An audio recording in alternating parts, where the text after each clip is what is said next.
Hello, everyone. If you like what I'm doing here, please consider subscribing, liking, and commenting.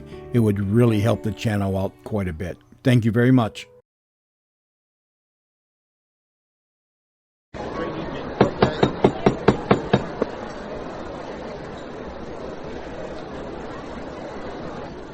Ladies and gentlemen, and honored guests, it is my privilege and pleasure as the Dean of the Friars to call you to order and welcome you and to express our wish that you will have a perfectly wonderful evening.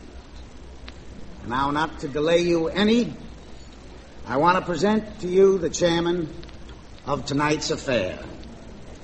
An enormous job, you can believe me.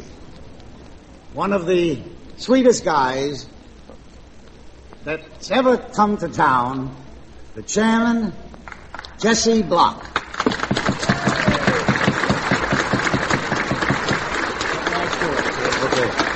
Thank you very much. Thank you. As chairman of this affair sponsored by the Friars Club, it's a pleasure to welcome you. That's 2 welcomes you got.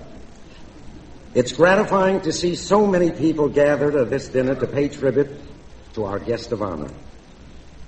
Few men in or out of show business have so completely captured the American imagination as Jack Benny.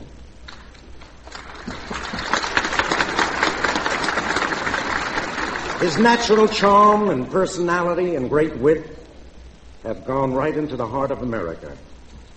And I'm proud to have been a participant in commemorating Jack's 20th year in radio. And now, ladies and gentlemen, I would like to introduce a man whose name has become synonymous with show business. His phenomenal rise in television has completely revolutionized the entertainment industry. He has been the abbot of the Friars not once but 10 years. And to become the abbot of the Friars Club is a great honor and a significant one. And now it's my pleasure to introduce to you the abbot, Milton Berle.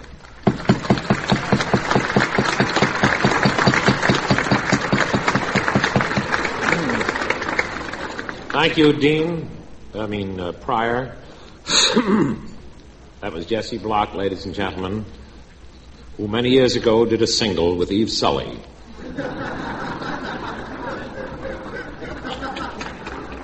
And we will have no lights on the punchlines.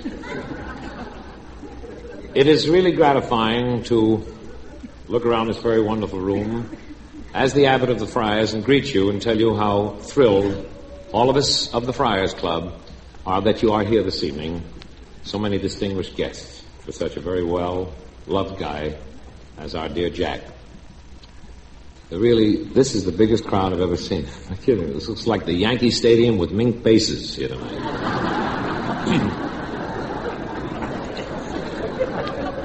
I would like to tell you how this affair came about, how this very wonderful testimonial. Jesse Block called Jack on the phone in California, beginning of the season, and he said, "Jack, we'd like to give an affair for you at the Waldorf." And he said, "What room?" And, no, that was another time, pardon me.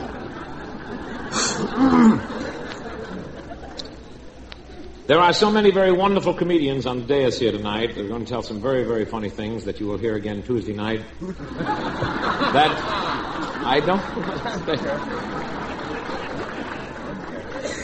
But I want you to know that I'm very thrilled that I am the first speaker as the abbot. I think it's very, very gratifying, thrilling, that I'm the first speaker to get up to apologize for Jack's 20 years in radio. 20 years in radio. That's like doing one television show.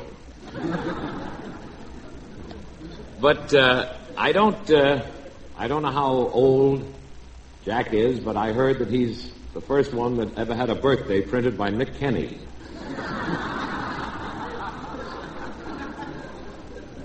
He only wishes his hooper was his age. But this is really a very, very great thrill for me, ladies and gentlemen. I want you to know, as I look around the room tonight, and it isn't very easy, that I must make an apology for the management here at the Waldorf. If you do see the room a little bare, There's some fixtures missing. Elizabeth Taylor took them during the settlement, you see.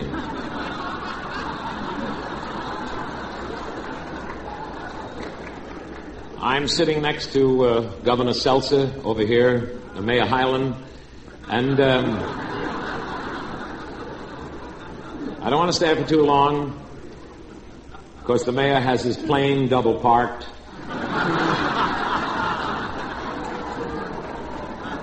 I hear that he may run for mayor of Chicago so he can live in New York. But another thing I want to say, I want to make another apology as the abbot of the club, that Gloria Vanderbilt and Leopold Stokowski were supposed to be here tonight, but they just had a little baby, and he's home resting. So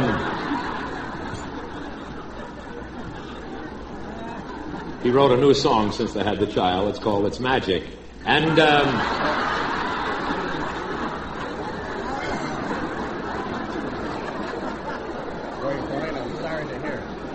Jessel said it's very funny, and he's sorry I said it. All right, George, you keep punching, you'll hit yourself. I do want you to know this becomes the very appropriate time, ladies and gentlemen, for me to introduce to you your favorite Toastmaster. Burl introducing Jessel is like Winchell giving an orchid to Sullivan. We love each other, George and I. We do have our tits and our tuffles, but we do get along. And tonight, ladies and gentlemen, of course, I must say something about our Toastmaster. The past years, he has been with 20th Century Fox making pictures, and he's made a fortune for MGM. He has appeared and spoken at so many dinners. He does not use Vaseline on his hair anymore. He uses chicken fat. But he's very happy this evening, our Toastmaster, because he became a proud uncle. Xanax polo ponies had a baby. And so without further ado, it is with a great deal of pride and pleasure that I present to you, and I must add this, ladies and gentlemen, it's an old saying, and if it's an old saying, Burl has said it, that this guy is a workhorse. This past month, he has done 24 consecutive testimonials and spoken at 24 dinners. 4 of them were for him. So, without further ado, it's my pleasure to introduce to you the Toastmaster General of the United States, George Jessel, ladies and gentlemen.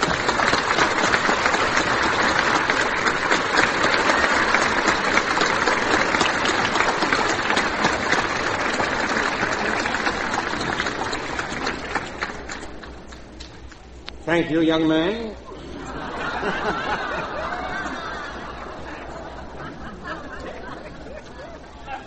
The Abbot of the Friars, His Honor the Chief Magistrate of the City of New York, His Excellency the Governor of Illinois, in whose state this uneventful incident began,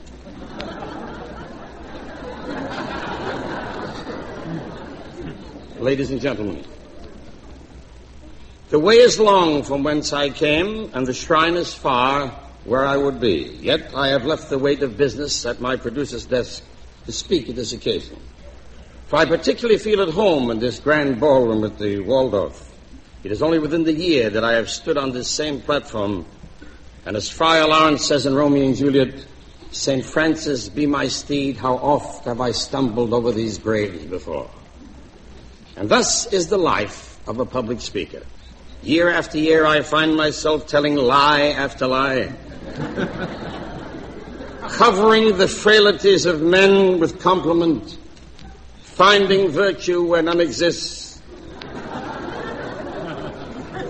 and tossing verbal orchids at the faces of men whose faces should be covered with tzimmes.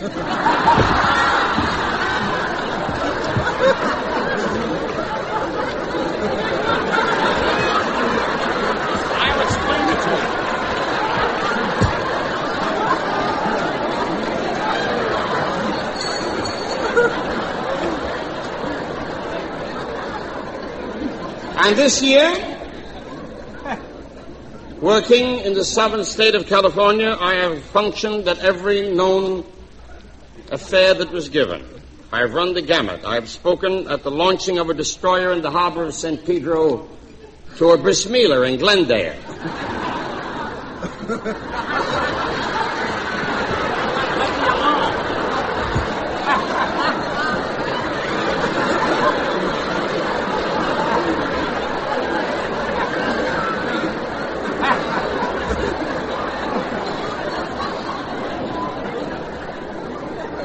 Milton. Yeah. And tell them nobody knows what they do with it. Now, ladies and gentlemen,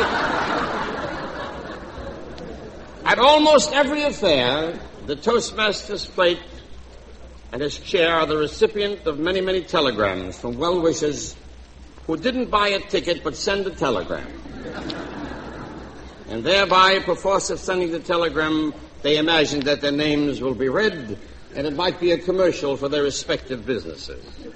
Such as, wish I could be with you tonight in honor of Jack Benny, Zalotrovsky's furniture store. Or some with a very definite personal note. Good luck to Jack tonight. And Ida and I are still in love after 40 years, Eddie Cantor.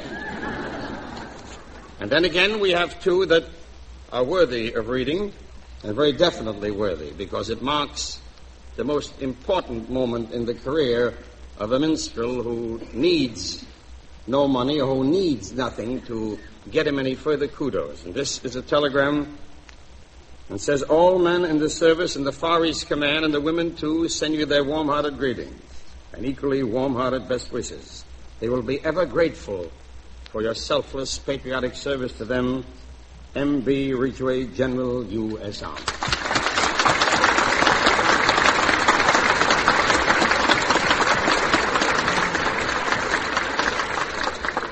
And the other from a man who is sometimes challenged because he doesn't send telegrams but writes letters.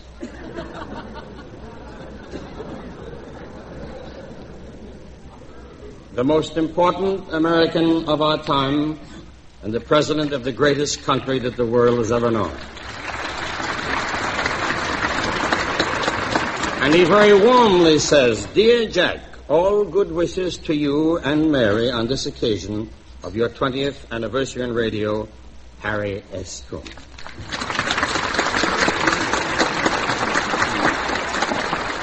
And so with all this evening is indeed one to remember and a memory to conjure with. I use also this phrase, at the battleship and the bris milah.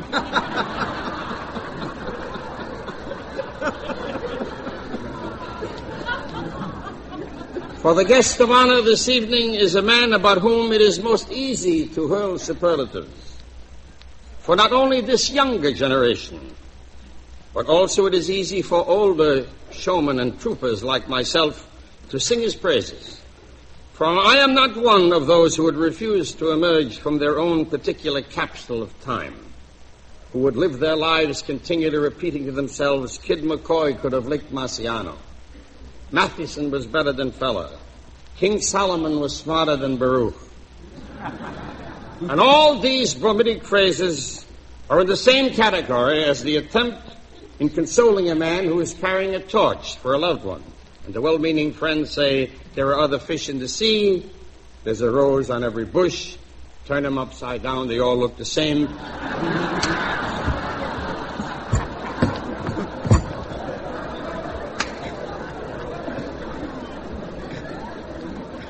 Also, there are the older men who live in the past and stay married to a lavender yesterday, who believe that there is only charm in that which can never return. No, I believe that Jack Benny would have held his own at any time in the history of the American theater. I don't say that he might have been mentioned in the same milieu or the same aura as Richard Mansfield, Henry Irving, or E.H. Southern.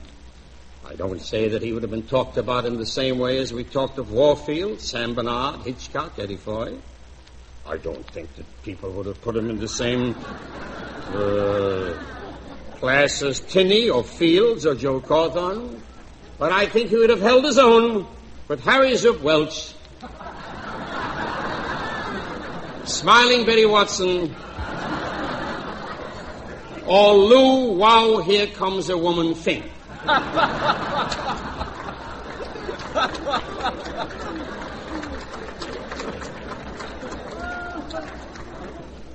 However, he has served the people well in 20 years in the radio. And since then, he has gone now further to succeed in the newest of the arts, the television. And we find ourselves under these most happy circumstances breaking bread in his honor. I will pause for this guest. Ready?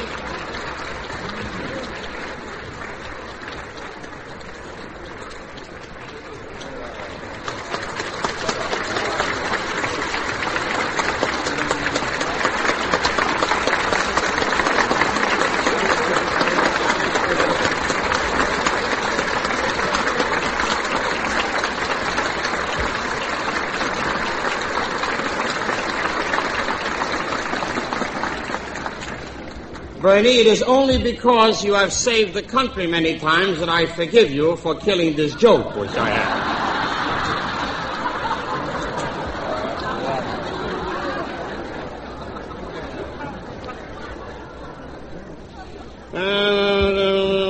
Nothing. All right. Therefore...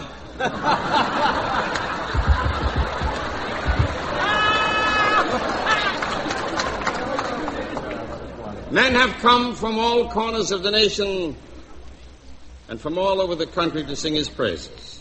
Groups of distinguished gentlemen to applaud him and toast him for the past and continue to applaud him for the future. Foremost among these is the first speaker of the evening, the most important public servant in the city of New York, and other comedians will follow.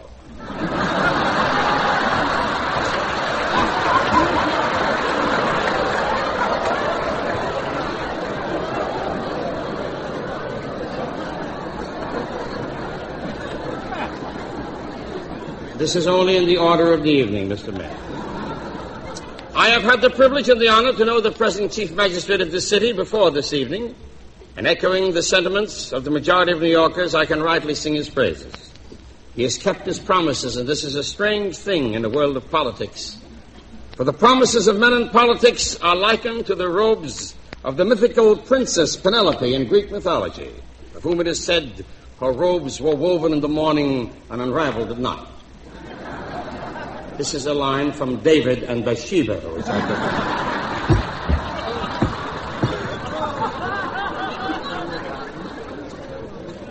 And so, with the hope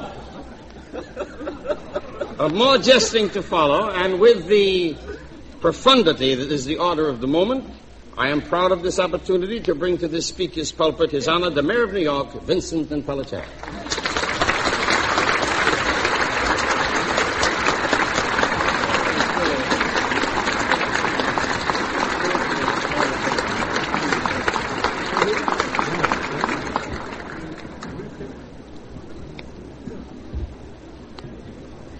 Toastmaster, our guest of honor, Jack Benny, ladies and gentlemen, now that you've made a simus out of the whole thing, I'll get on with what I have to say. I want you to understand that I can well appreciate the fact that in New York you probably do not read the newspapers that are published there, but if you had been tipped off in advance, you wouldn't have had to send Milton Berle over to me to try to translate Simus and Brisk, because he asked me what they meant. You see, I have just returned from a trip to Israel, and I got the lowdown there.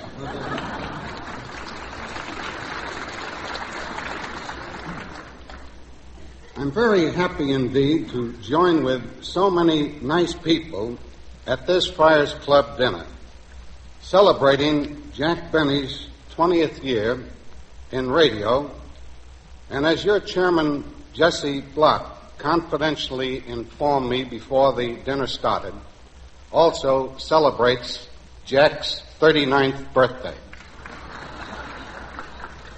For a man of such tender years, Jack has compiled a most noteworthy record of accomplishment, not only in radio, but in the theater, and most recently in television.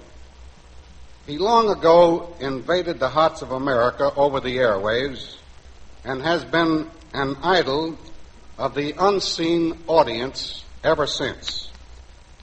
I personally remember how much I was impressed the very first time I listened to his program as a very young boy in short pants.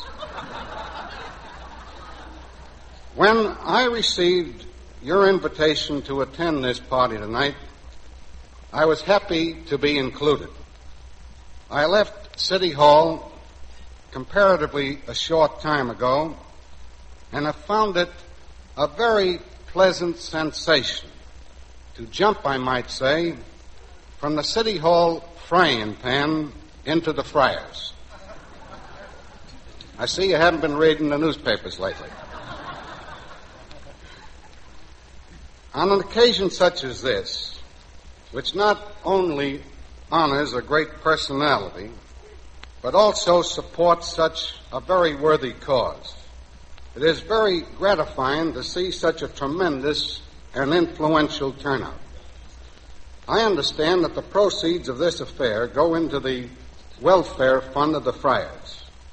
It is good to know that for a change, the money from a benefit is going to help the needy members of the theatrical profession. Usually, it is the other way around.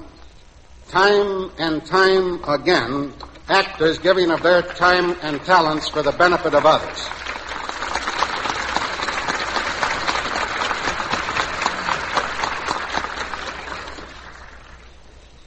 I know it is not necessary for me to tell you of the great traditions of the Friars Club, which has been so dear to the hearts of those in the theatrical profession for so many years. It has done a great job within the profession for all of its own members. But beyond that, the members of the Friars have always performed a great service, not only for their city, but for the nation and for the state. I know also that it is not necessary for me to tell you anything about Jack Benny. The telegram read here tonight from General Ridgway is only one testimony of the many, many sacrifices he has made, going all over the world, entertaining veterans, overseas veterans, and lifting the morale of those men so that they could go on fighting, knowing that the people of America, represented by men like Benny, were in there trying to boost their morale, and what a swell job he did.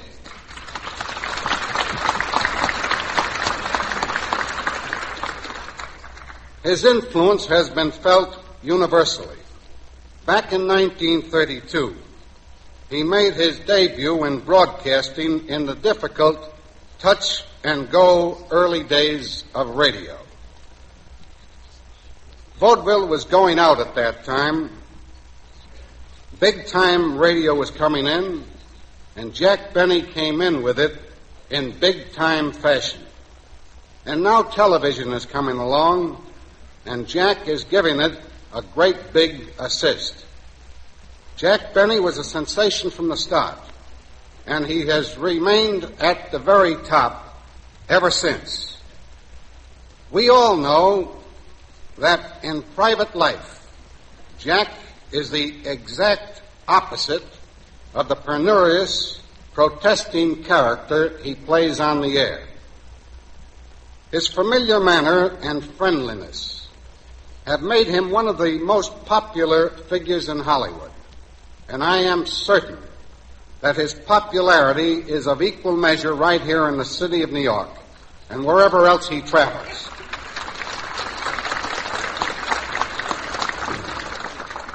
On behalf of all the people of the city of New York, may I salute you, Jack Benny, and wish you at least another 39 years of happiness, health, and success.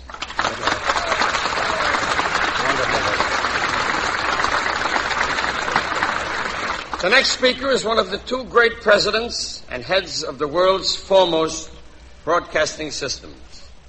There are some men who are to the amusement world born.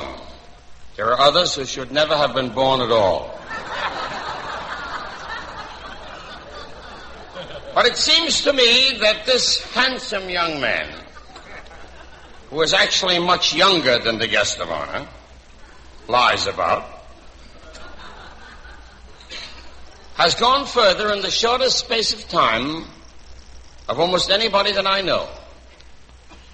His entree into the radio world comes in a very direct way, as it actually stems from the theater. In the long ago, his beloved father and grandfather lived in Philadelphia and were inveterate theater-goers. They never guessed that years later their son and grandson would provide entertainment for nothing. They happily paid for their seats at the Chestnut Street Opera House in Philadelphia. And they were particularly intrigued by a play called Mrs. Wiggs of the Cabbage Patch. Night after night they came to see Mrs. Wiggs of the Cabbage Patch. And after watching and being emotionally stirred by the scene in which Mrs. Wiggs gently picks the cabbage, they decided to manufacture the cigar La Polina.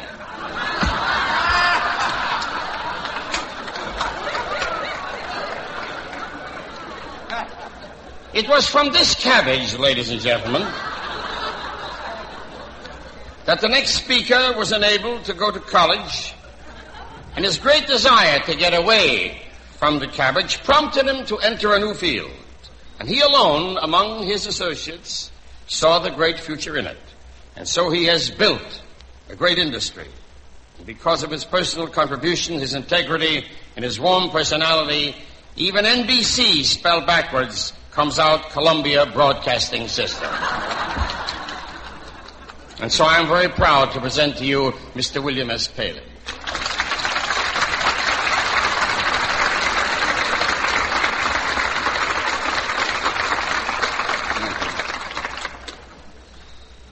Mr. Toastmaster, honored guests, Mr. Mayor, Abbott Borough, ladies and gentlemen, I must admit at the outset that I'm rather unnerved.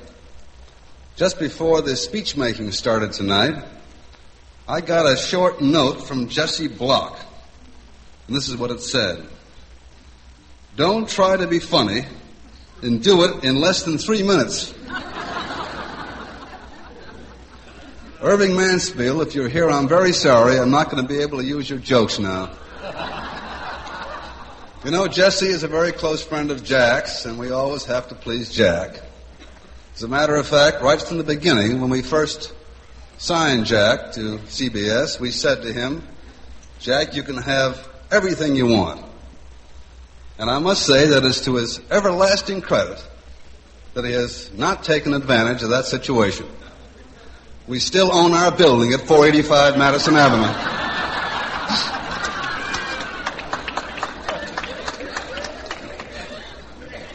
Seriously, though, I'm very happy to have this opportunity to say a few words about our honored guest. As we all know, Jack has many sides.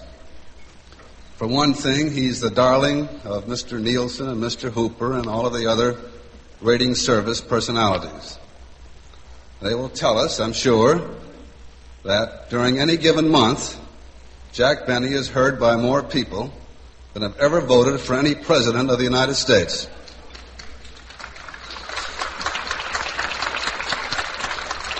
Just this afternoon, I was told that the latest rating score came out, the latest Nielsen as of September 30th, which put Jack in the number one position. And this means that Jack is heard by more people than any personality in the entire world.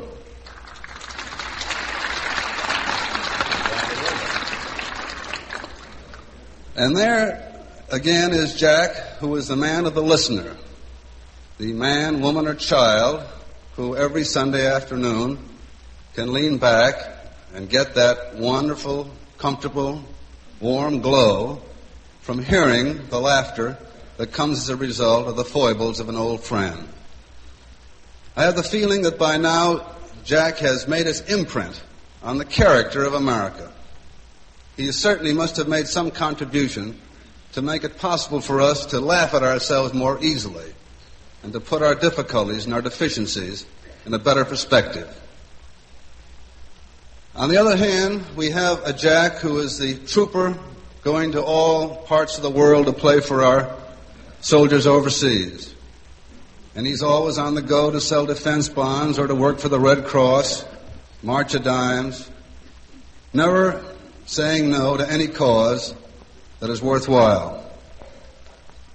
As thrifty as Jack seems to be on the air, he is always unsparing in his efforts to do his very best for his country or any other cause that comes along.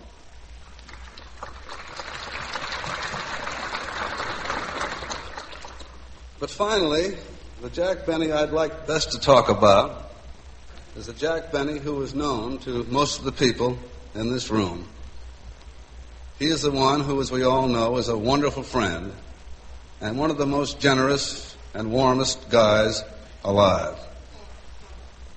I don't know whether you've noticed it or not, but when he speaks of his fellow performers, it's always in the most attractive and complimentary manner. He's always telling you what a great guy so-and-so is and what a great performer he is. Here he is at the very top of his profession. And believe me, there's no better audience in the world for any other performer. George Burns, for instance, only has to say, I was walking down the street, and this guy is down on the sides saying, please stop. George Jessel only has to open his mouth, and you can hear Jack's yawps about 4 blocks away. And these are not exaggerations. I've actually seen them happen time and time again. But ladies and gentlemen, every time I have used the name or have spoken the name Jack Benny, I hope you have heard the echo, Mary Livingston.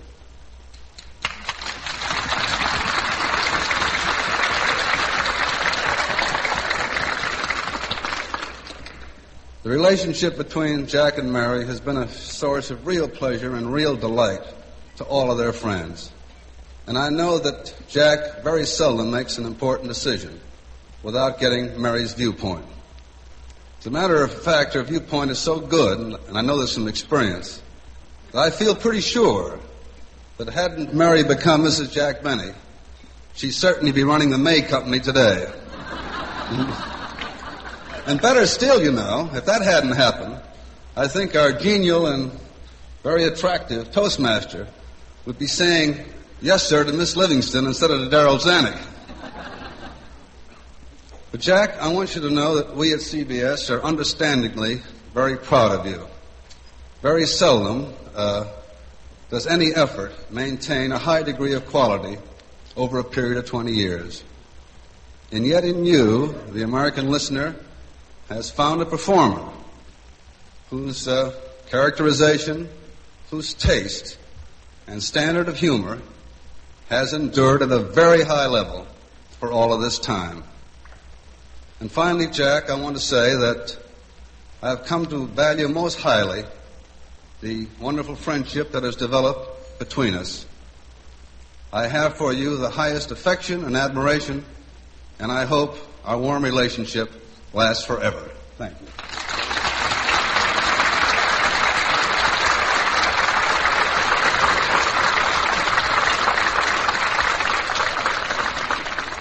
While I would dare not challenge the sincerity of Mr. Paley's utterances,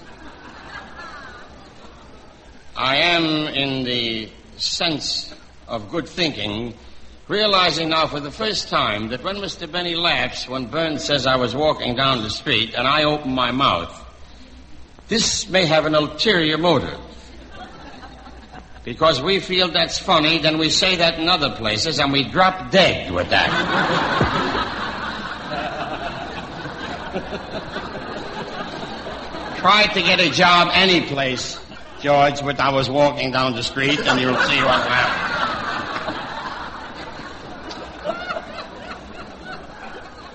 The next speaker, ladies and gentlemen, is an old and beloved friend of both mine, the guest of honors, and the American public.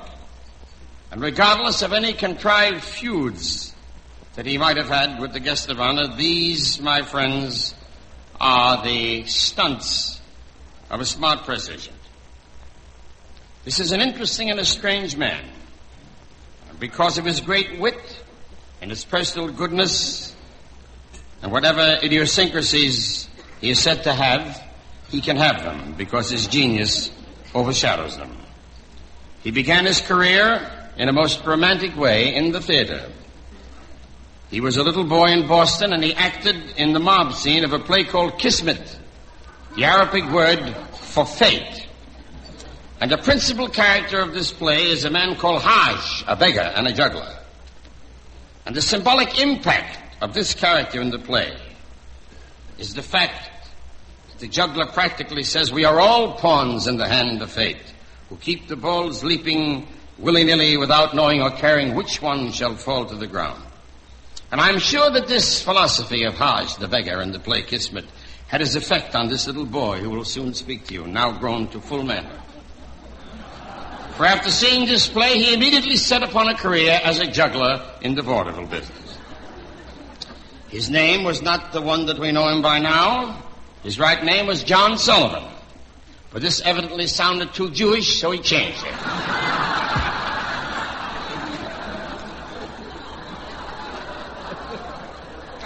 He, like all good troopers, has served in all the branches of the amusement tree and has served them well. I never believed this feud between he and Jack, because why should they be on bad terms? Economically, they are practically both the same. It couldn't have been a fight about sex, because the only reference to sex that he ever had on his program was when Howdy Bub said, "I got a cow with a big tail." And so I am very proud to bring you one of the great, great humorists of these our times, Fred Allen.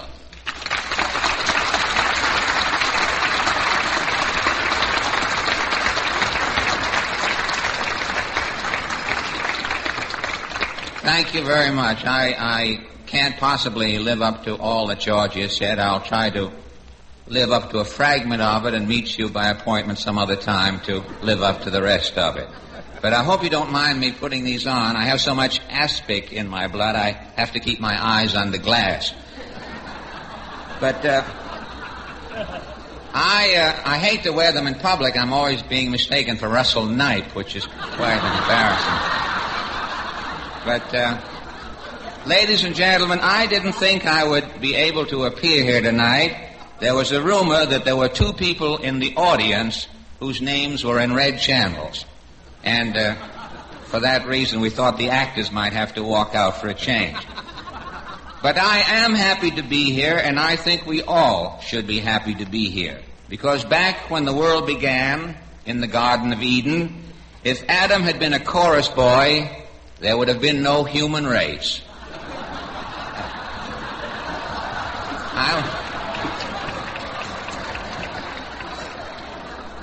I was quite flattered when Mr. Jessel, our Toastmaster, remembered my name.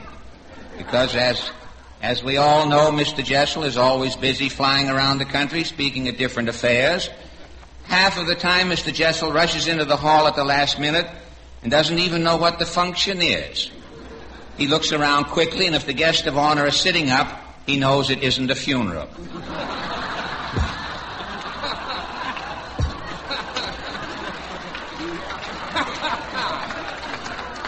Tonight, of course, the guest is sitting up.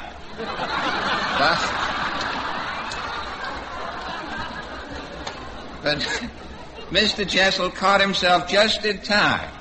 He was starting to go into his funeral routine. You know, I always thought, until tonight, ladies and gentlemen, I always thought it was a great tribute to be selected as the guest of honor at a friar's dinner. But I have only learned now through George Burns that once a year they have to sweep out the card room at the friar's. And the only way they can get the card players out of the room long enough to clean it is to give a dinner.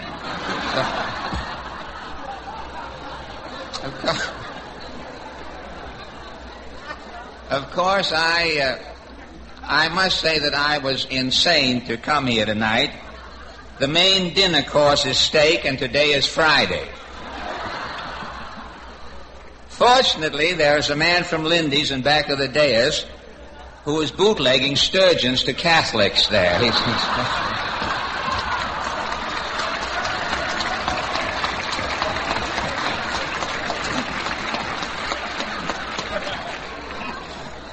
Well, this is a big week for me socially. Wednesday night I went to the Sinatra wedding. He's breaking it in Philadelphia.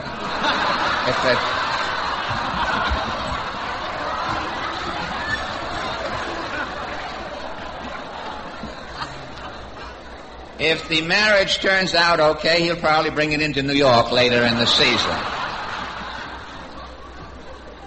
But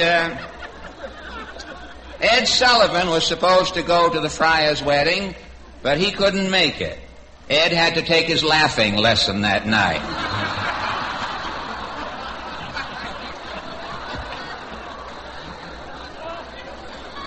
It is customary, I know, for a speaker to make a few flattering remarks about the guest of honor. Now, you've heard the mayor, and you've heard Georgie and Mr. Paley speak so flatteringly of Jack, but there is another side of Jack. He is not one-sided, as he may seem to you now. He's not like the buildings and the sets in Hollywood where you go around behind him and there's nothing there. But he does. I know him from the performer side for many years. I first met Mr. Benny many years ago in Vaudeville. I was playing Centralia, Illinois, the big house. And Mr. Benny was appearing at a small theater in a suburb of Centralia. The theater was so far back in the woods, the manager was a bear.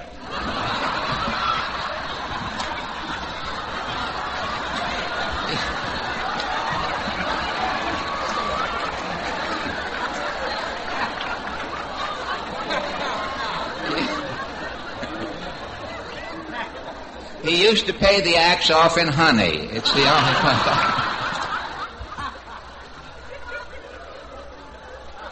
And the theater really wasn't a building, it was a cave. And Mr. Benny's dressing room was a hollow tree. Variety didn't cover this theater. The acts were reviewed by the dramatic critic of Forest and Stream.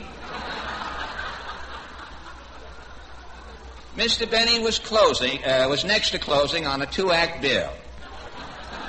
The feature act was a fire eater. You know, in those days there was no heat in the theaters, and managers used to book fire eaters. Before the show, the manager would chase the fire eater up and down the aisles. The fire eater would start breathing hard and heat up the theater. Well, this fire eater on the bill with Mr. Benny was a worrier. The first fire eater I ever knew who had an ulcer. It was a pilot light.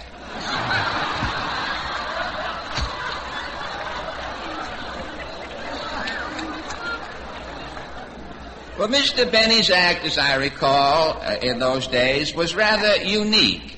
He worked as a gypsy. And after the show, he would sit in the lobby with his gypsy robes on and tell fortunes. As the act opened, the stage was dark, and Mr. Benny would come on playing Glowworm on his violin with a neon bow. During his rendition, Mr. Benny hit so many clinkers that he had to stoke his violin after each number. Mr. Benny was the only violinist. After you heard him play, you felt that the strings would sound better if they were back in the cat.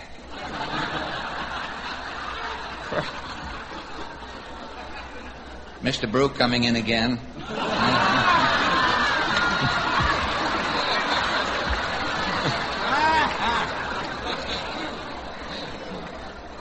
For the finish of his act, Mr. Benny played Stars and Stripes Forever and waved an American flag.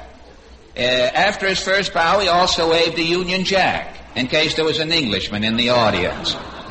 In those days, Mr. Benny had no suitcase. When he left town, he would take the strings off his violin and use them to tie up his wardrobe. Well, after this first meeting in vaudeville, since I only played the bigger cities, I didn't see Mr. Benny again for many years. Our paths crossed next during World War I. Mr. Benny was wearing a sailor suit. We, of course, all know his record in the Navy. Mr. Benny was the first sailor in the history of the Navy to ever get seasick in a recruiting office. Even today in the Friars Club, Mr. Benny has to take Dramamine before he can look at the yacht club boys.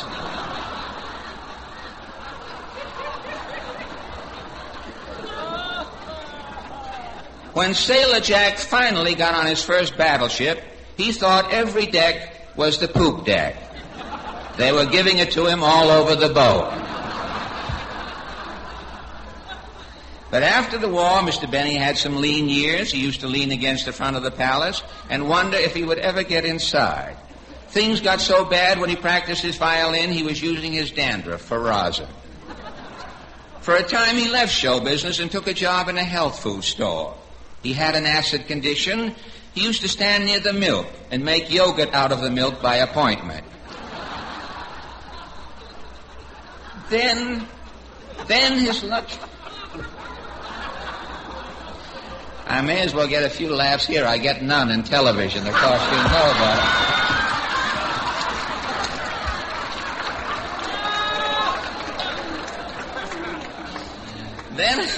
it. Then his luck changed. Mr. Benny married, and his wife was so clever, he was able to get back into show business. He appeared in Earl Carroll's Vanities. In one memorable tableau, Mr. Benny came on the stage dressed as Abraham Lincoln. For many years, Lincoln had been on the penny, but thanks to Mr. Benny's impersonation, the cent was finally on Lincoln.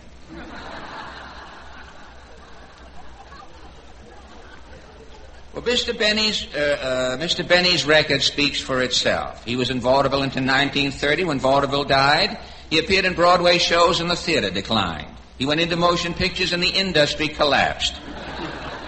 He has been in radio and radio is slowly disintegrating. This summer he went to Korea and instantly the Communist Army agreed to discuss peace terms.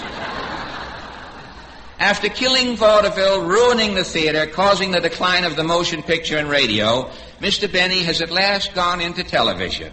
Television may as well pucker its screen, for it is about to receive the kiss of death. But I have only been joking in a mild way, ladies and gentlemen. Jack is, as I know and we all know, the best liked man in show business today.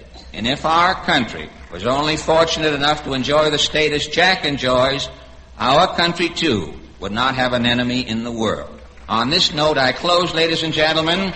There is only one friar living who would travel 3,000 miles across the country to get a free meal, and he is your guest of honor tonight.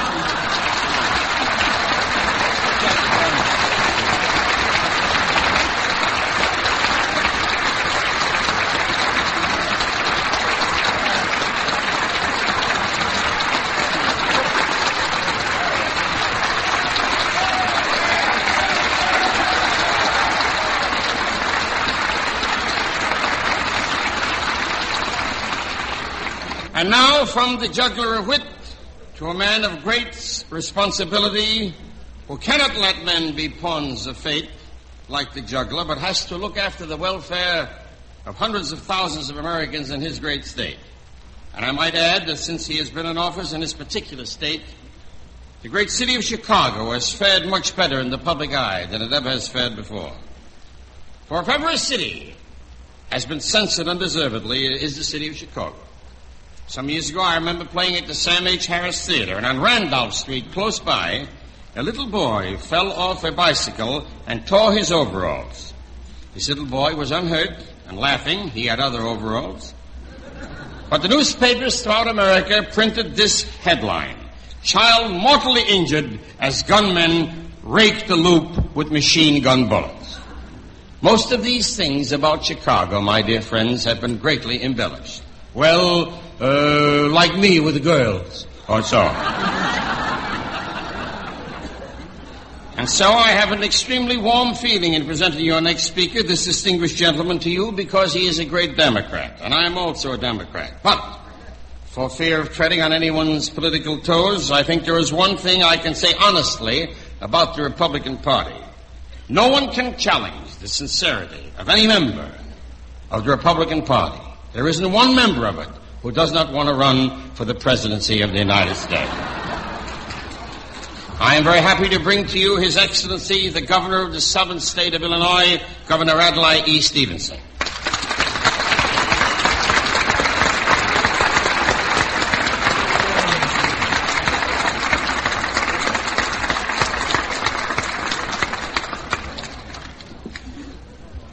Mr. Toastmaster, fellow townsmen of Mayor Impellitteri, just before the dinner commenced, I had the good fortune to meet Fred Allen. I asked him what he was going to say, and he asked me what I was going to say. And we concluded that perhaps, all things considered, that perhaps we should best exchange manuscripts.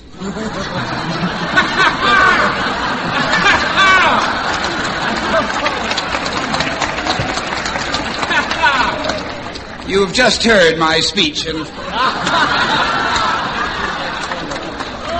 for my part, I've lost his manuscript and I can't remember a word he said. I came here, however, tonight to pay to Jack Benny the respects of the people of the state of Illinois, and of particularly the people of Lake County, Illinois, where he used to live and where I now live. And even more particularly, the homage of the people of Waukegan, Illinois. Waukegan was his boyhood home, and Waukegan, my friends of New York, is not an Indian reservation. It's a very flourishing city by the shores of Lake Michigan. And Lake Michigan is a large body of water that lies west of the Hudson. I believe, Mr. Allen, it was Sam Johnson who said that the Irish sprang from nobody at everybody. Well, Jack Benny sprang from Waukegan. Perhaps I should say sang or played his way out of Waukegan. At all events, that was a long time ago. But I should tell him here this evening that he is not forgotten there or in Lake County. And particularly, he is not forgotten by hopeful charities and philanthropies of all kinds. I was eager to come here tonight to New York for two reasons. First, because as an innocent, barefoot politician from the prairies, I rarely have an opportunity to meet so many distinguished and cultivated and accomplished people. Or, for that matter, so many friars. Except occasionally at Notre Dame football games. When, I ask you, can a governor sit between George Burns and Fred Allen? But I also came here to repay a visit that Mr. Benny made to me in Springfield, Illinois last summer. He said that when he heard on the West Coast that he was to meet Governor Adlai Stevenson of Illinois, that he bought and carried all the way to Springfield a large and beautiful corsage.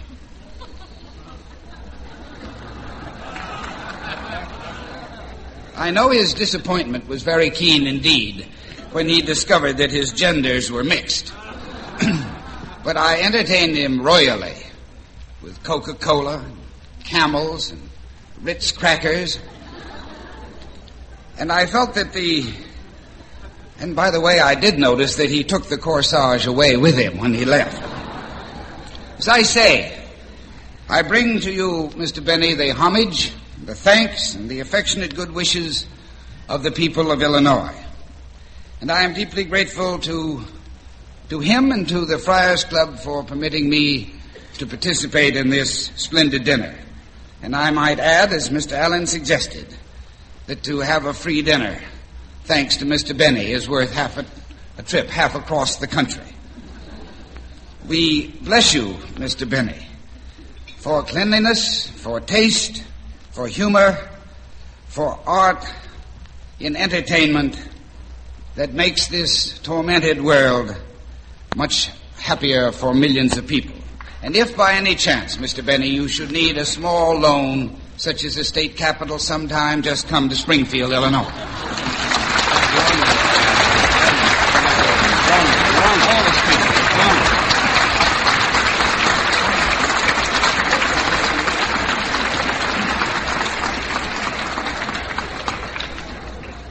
This proves again, when you become governor, you're no schlemiel, ladies and gentlemen. We'll get back to the conclusion of Jack Benny's roast in just a moment.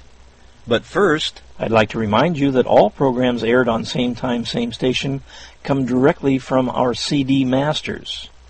They are all available on CD or cassette. For more details on how to purchase these cassettes or CDs, you may go to our website at otrsite.com. That's OTR as in old time radio, site, S-I-T-E, otrsite.com, or email Jerry at otrsite.com, or you may call area code 562-696-4387. If you missed anything, this information will be repeated at the end of the program. Welcome back to Same Time, Same Station, the best of old-time radio. And I'm your host every week at this time, Jerry Hendigas. And now let's get back to the conclusion of this most delightful Friars Club roast of Jack Benny, saluting his 20th year on radio from November 9th, 1951. And now, another straight man.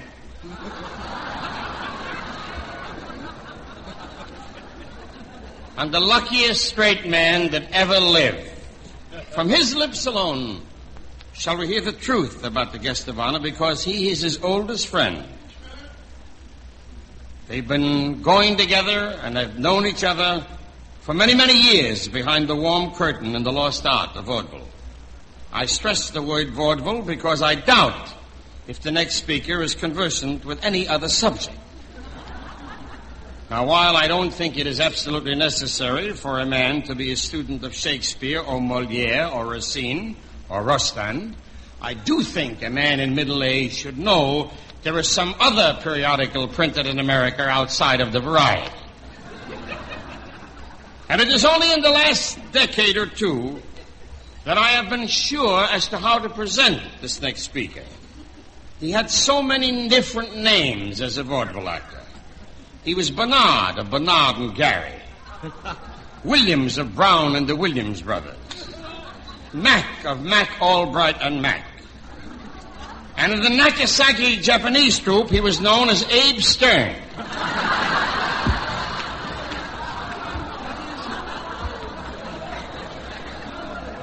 But after having known so many masculine partnerships, he felt if he would get anywhere in the world, he'd best find himself a woman partner. And later he did so well with this woman partner and broadened his earning power that he turned to the scriptures, wherein he found the proverb, "Man cannot live by bread alone. He must also marry a very clever woman." Then he read again in the scriptures, wherein a prophet, seeing one less fortunate, had said, "There but for the grace of the Lord go I." And so it is. A man who there but for the grace of Gracie would be still known as Abe Stern of the Nagasaki Japs. Of Burns and Allen, Mr. George Burns.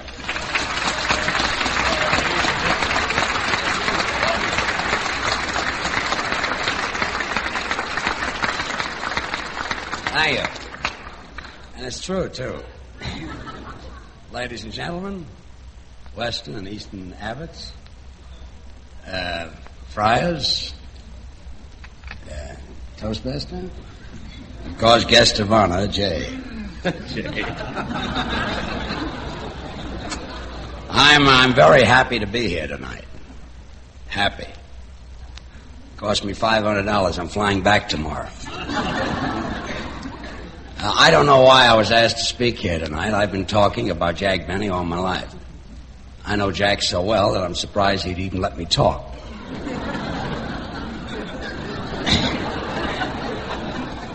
See, I make quite a few speeches. As a rule, I don't know the guest of honor. So I make up a few lies, put it a little bit on the risque side, and get a lot of screams.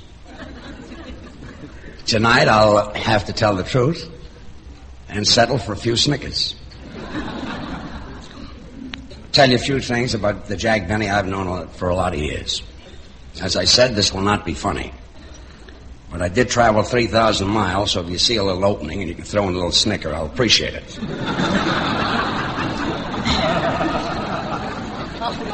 You see, for the last 20 years, everything that's happened to Jack has been big, massive, important things.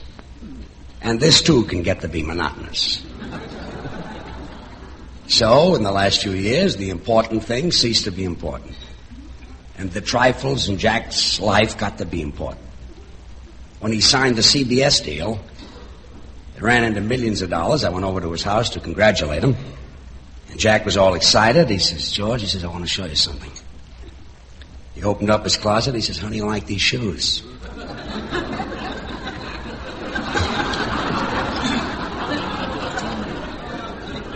I said, I think they're nice. He says, they're not new, you know. What do you think of them? I says, fine. He says, I just found out where you can get the greatest shine in the world.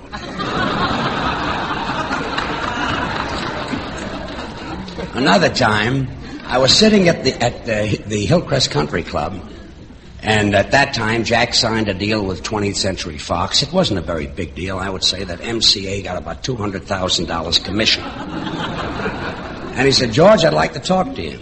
I said, Jack, I'm playing bridge. He says, I'll wait for you. He didn't wait long, waited about 4 hours. After the bridge game, I says, yes, Jack. He said, did you take a shower today? I says, yeah, I just took one home. He says, take one at the club. I said, why? He said, great towels.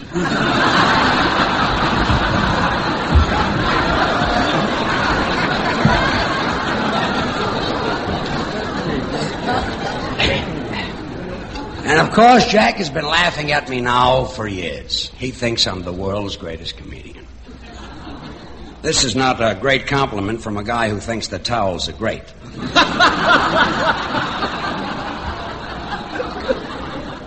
And it's not easy to make Jack laugh. You got to be subtle. It's got to be off the cuff. It's got to be sort of ad lib. For instance, if Jack is sitting in the room and I should walk in, if I close the door, this is about a 3-minute laugh.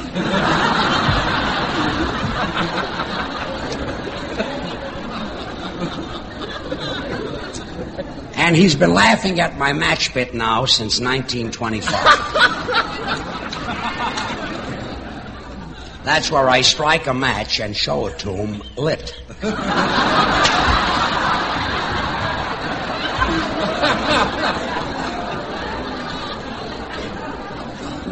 I'll try to do the bit now, but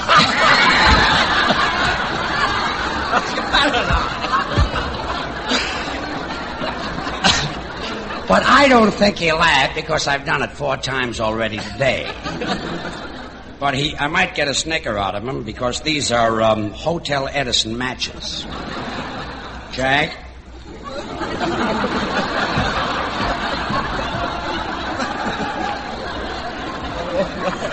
Well, 4 times is too much, I guess. And he also laughs at Danny Kaye. Danny Kaye shows him a glass of water, which kills Jack. I'll never forget, I was sitting with him once, and I tried to make him laugh, and I ran out of matches. So I picked up this glass of water. Well, naturally, Jack fainted. I picked him up. I put him back on the couch. And but the sad part is, Danny Kaye hasn't spoken to me for 2 years now for stealing his bit. And I don't know why, because he's used my match bit a dozen times. Well, anyway, I'm very happy to be here. And I'm happy because Jack is happy, and I just want to tell you, Jack, I love you. Thank you.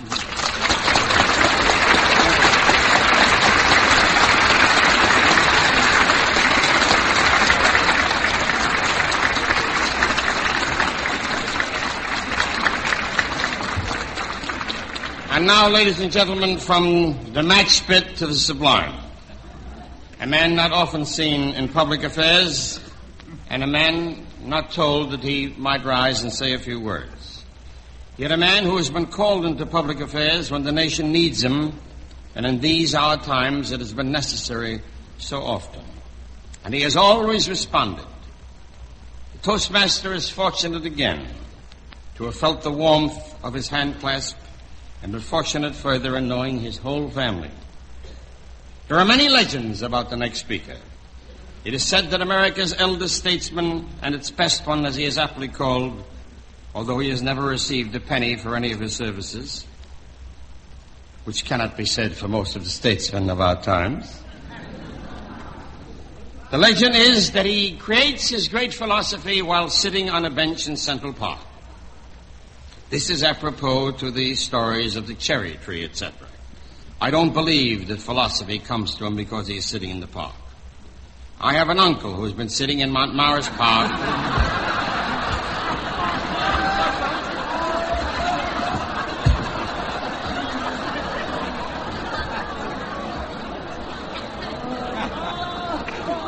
He has been sitting there for 30 years, and not only has he not become a philosopher, but he's been arrested several times for annoying the squirrels so frequently.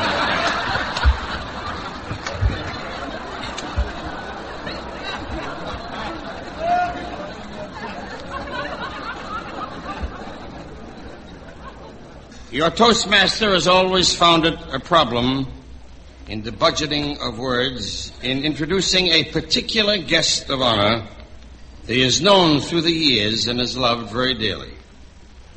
I was never able to hold back an emotion when I introduced the late William Morris.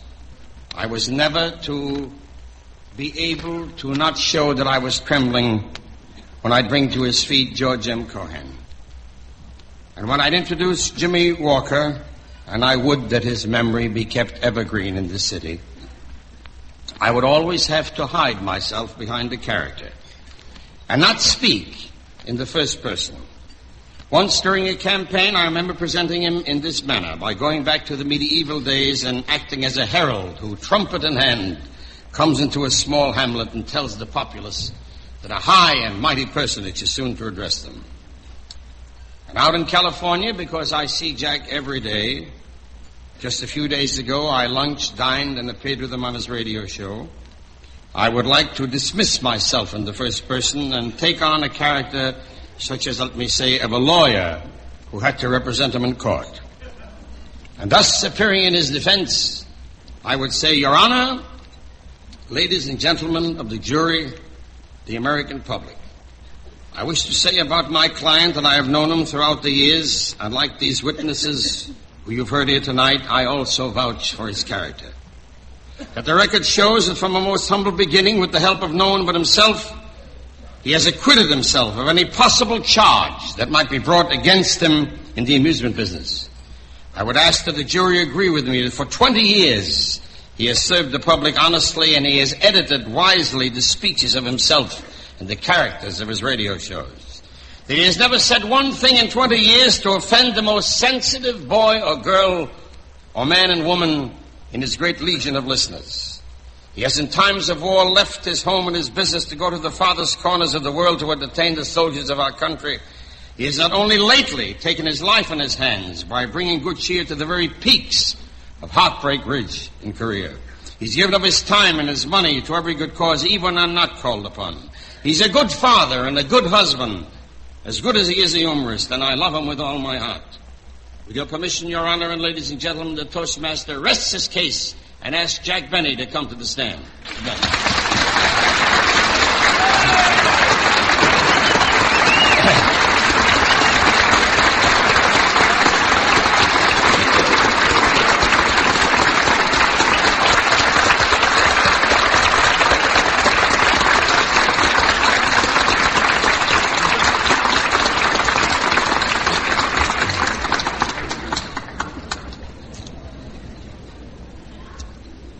Well, the Simas has arrived, I think.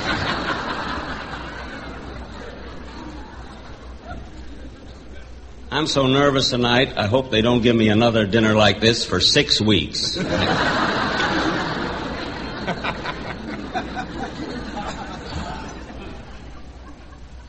course, at $35 a plate, I expected to find only 2 people here tonight.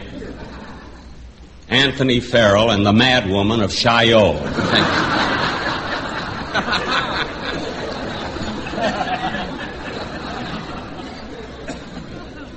Mr. Mayor, Mr. Baruch, Mr. Burrell,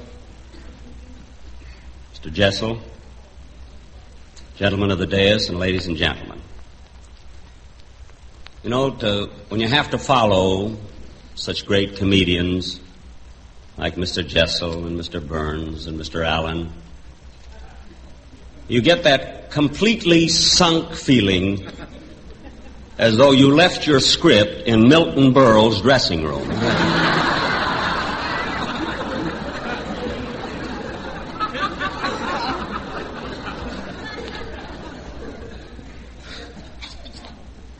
Needless for me to say, ladies and gentlemen, that this is that this is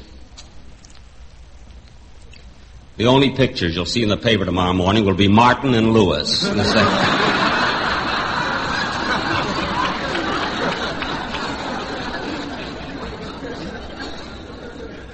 That the Friars Club has given me the most exciting night in my 20 years of radio. I'll go even further than that and say in my entire career in show business,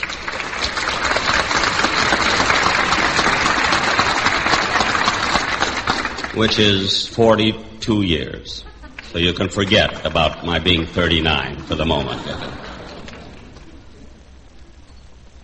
I think that this was probably motivated not only by the fact that I've been in radio 20 years, but because I've been a friar for a long, long time, as far back as I can remember, almost from its inception. I'm either nervous tonight or I got to get away from Phil Harris, one of the things.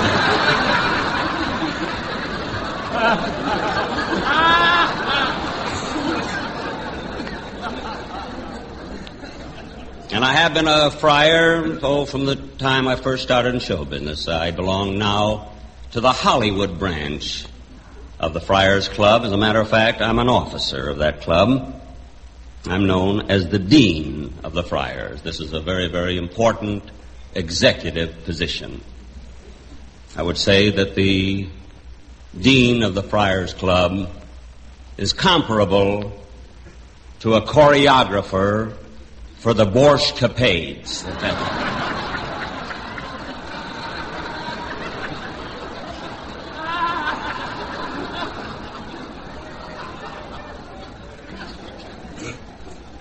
You know, as I was listening to these speeches, though, and you hear this said so many times as you go older that time flies, but it seems to me that I've been in radio much, much longer than 20 years. I have a feeling that I went right from Ellis Island to NBC, this thing. Because when you were born in Waukegan in those days, to get to New York, you came through Ellis Island. And I've had I've been with only 2 major networks in my 20 years, with NBC and with CBS, and I've been very, very happy with my association with both of these networks and the people with them. There have been, of course, ugly rumors that the reason I left NBC was because they charged 35 cents to park your car on their parking lot. Now, of course, that is ridiculous. I mean, I know on the radio I'm a cheap, stingy, miserly character, which is done purely for your entertainment. To think that I would leave NBC because they would charge 35 cents to park your car is silly. When they raised it to 50 cents, I thought they wanted me to go.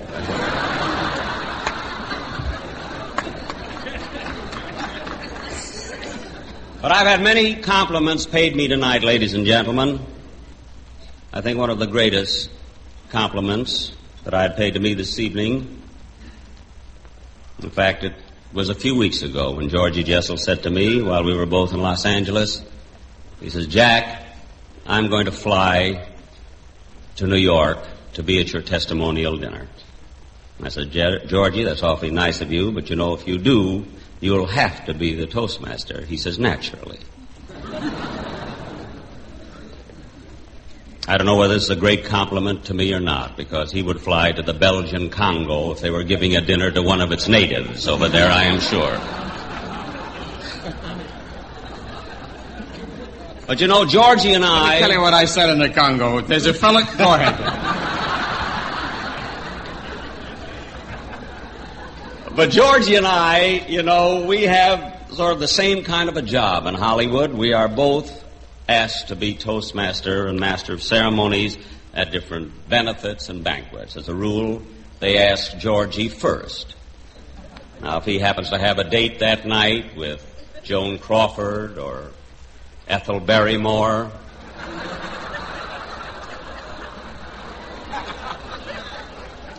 or Margaret O'Brien, then they ask me, and I'm always available. Of course, I feel highly honored that they ask me after Georgie, because they at least feel that as a Toastmaster that I am next best to Jessel. And any time you're next best, ladies and gentlemen, next best to Georgie Jessel as Toastmaster or picture producer or entertainer or any of his other accomplishments, this is quite an achievement.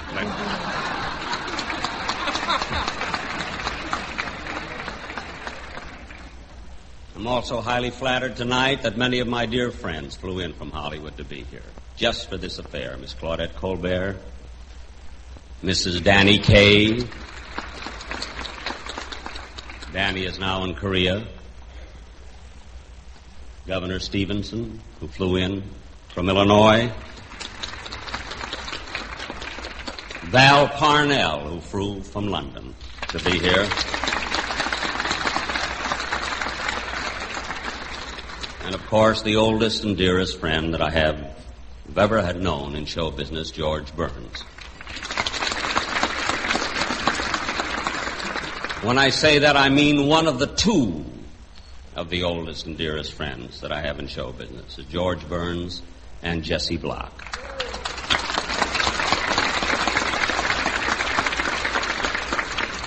I know that Jesse has worked very, very hard on this affair tonight. And I know he did it with great joy and with great anticipation, because this dinner was given to me. That's how he feels about me. And, of course, I feel the same way about him. I have another very good friend here on the dais. As Georgie Jessel said, we've been feuding a lot on the radio.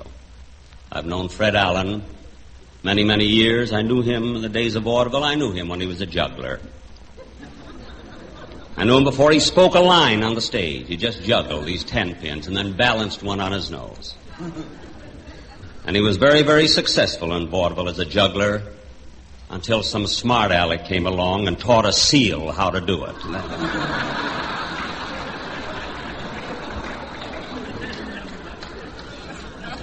The only time that I can remember, ladies and gentlemen, ever being real angry at Allen was he came out to Hollywood to make a picture. And he asked his producer to ask me if I would play a small part, just do one scene in the picture. The producer asked me if I would. And I said I didn't think it was important enough for me to go into a Fred Allen picture and play one small scene. And this producer said to me, but Jack, what's the difference? It's great. You'll be able to steal this scene from Fred Allen. Well, that made me good and angry, because stealing a scene from Fred Allen is equivalent to going to the bathroom at White Sulphur Springs.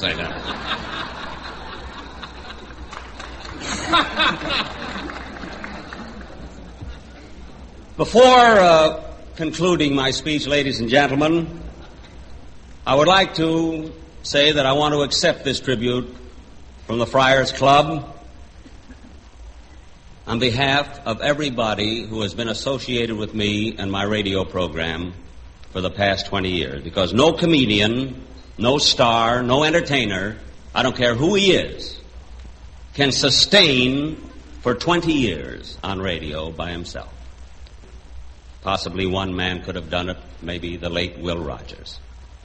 I doubt if even Milton Berle could sustain 20 years without help. And so they all must share in this tribute. My cast, for instance, the members of my cast who have been with me many, many years. Not one of them cares how much he has to do on the program or what jokes he has to tell or how many jokes. He's only interested in the result of the program on Sunday night. My wife, of course, Mary, has been with me on the radio almost the entire 20 years.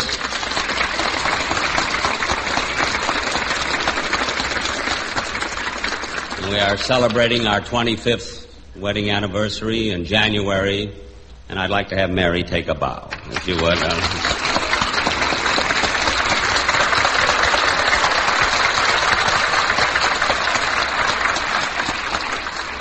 I took Mary right out of the May Company and brought her into show business. And the way she spends money, you'd think she owned the May Company. This I can tell you. Then again, besides my cast, there are my writers. I've had my 4 writers with me now for 9 years, ladies and gentlemen. And I've had this experience with all of my writers, that not one of them cares whose joke stays in or whose idea remains in this particular broadcast. They're only interested in how is the show Sunday night. We've had never one argument in the 9 years. We've had the same thing with the agencies, and now I'd like to get to my sponsor, the American Tobacco Company. I've been with them 9 years. You always hear a lot of people say, oh, the sponsor butts into this and butts into that. I'm going to cut out all the details and just say that I've been with Mr. Paul Hahn and the American Tobacco Company for 9 years, and I hope I'm with them for the rest of my life. Even if I'm through with television and radio, if I have to learn how to make cigarettes, I want to stay with them. I'm not saying this because Paul is sitting in the audience, because we have no options to discuss or anything. I call him Paul because he's younger than I am. But what's the difference? In a few years, he'll be older than I am. They've got to pass me sometime in this thing. So therefore, as I say, everybody associated with me must share in this great salute and this great tribute that's being paid to me tonight. Because when you get that kind of cooperation for 20 years with everybody, from everybody, and that kind of help from all of your associates, and I've got to go along with Irving Berlin, that there's no business like show business. Because if you haven't got that cooperation, then I just as soon play my violin at weddings and call it the day. Well, it's probably time for me to sit down. I do want to thank Friars Club, every one of its members, for this, the greatest evening that I've ever had in my life, and one that I'll certainly never forget.